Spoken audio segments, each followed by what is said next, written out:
kung gusto mong mawala yung sakit ng ulo mo, dapat maging tapat ka kay Yel, panindigan mo yung nararamdaman mo. Diskarte ka na maayos. Tanong ko yung diskarte, kung ayaw naman sa'yo, wala akong magagawa. Gago, hindi ganun yun. Sorry, matigilan to kaso wala eh.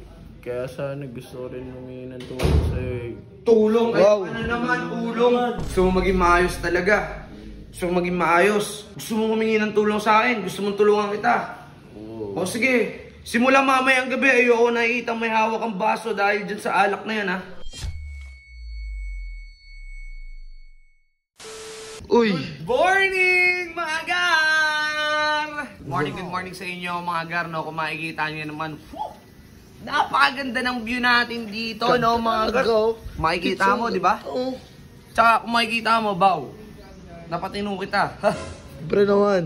Siyempre Bakit? naman. Sino? Tinan mo naman, si B-Boy, Tulog. natutulog. Di ba? Tulog pa. Boss Bert, tulog Si din, Bert, tulog pa. Tapos, Uy. naman ang teteng, oh.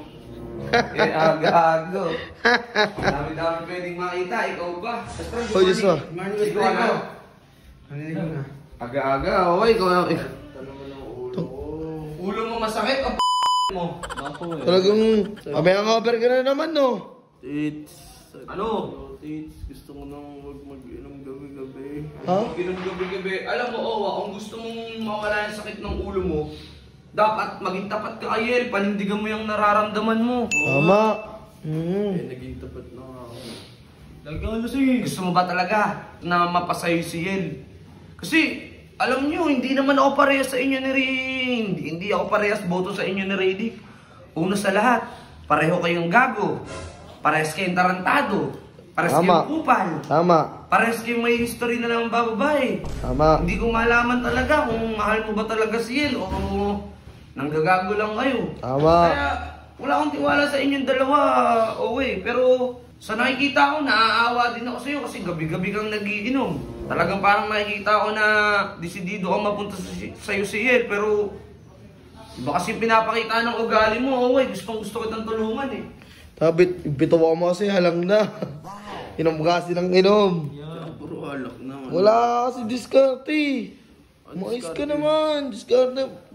Diskarte ka na maayos. Tanong ko yung diskarte, kung ayaw naman sa'yo, wala akong magagawa. Gago, hindi ganun yun. Alam mo, Owa, minsan, tinitesting ka lang din ng babae.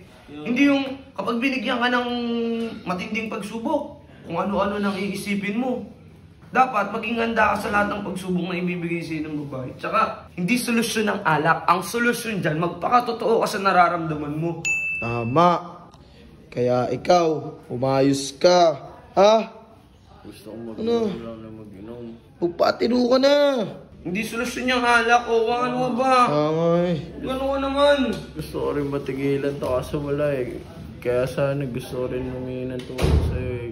Tulong. Wow. Ano naman, tulong. Tulong. Nangingi pa ng tulong, Otis. Desidido ka ba sa sinasabi mo? Totoo ba yung sinasabi mo? Ayoko na mag-inom. Gusto ko maging maayos. Maayos? Gusto mo maging maayos talaga. Gusto mo maging maayos. Gusto mo humingi ng tulong sa akin. Gusto mong tulungan kita. Oo. O sige, simula mamayang gabi, ayoko nakikita may hawak ang baso dahil dyan sa alak na yan, ha? O ano, makinig ka. Hindi ko kaya yun. Paano hindi mo kaya? Eh, training pa lang yun. Maayaw ka na. Tama. Sabi mo, gusto mo mapasayo si Yel, tapos ayaw-ayaw mo. Ano ba talaga? Umayos ka kasi. Hindi ko kaya nung walang alak.